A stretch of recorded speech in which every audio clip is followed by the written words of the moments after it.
Root system. When you sit under a shady tree on a hot summer day, did you know that you are seeing half of the tree or less? For all the tree that you see above the ground, there is an equal or even greater part below the ground. The roots are the underground foundation of a plant.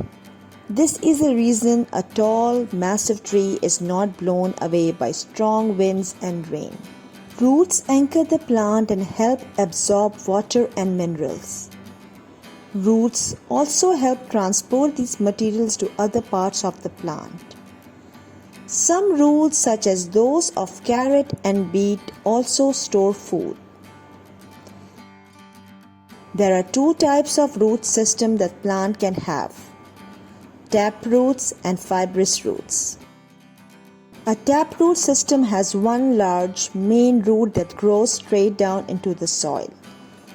This main root is called the taproot, and it usually grows longer and thicker than other roots. For example, carrots and radishes have taproot systems. Now let's move on to the fibrous root system. Fibrous root systems are made up of many small thin roots that spread out in all directions from the base of the plant.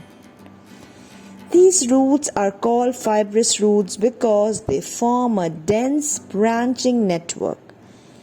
Examples of plant with fibrous root system includes grasses, corn, and rice.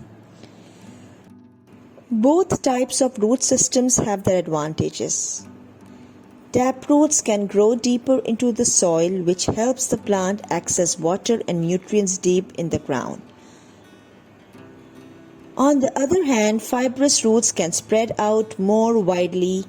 It allows the plant to capture water and nutrients from a larger area of soil. In conclusion, the root system of a plant is a vital part of its overall health and survival. Taproots and fibrous roots are two types of root system that plants can have, each with its own unique advantages. Next time you see a plant, take a moment to appreciate its root system and how it helps the plant thrive.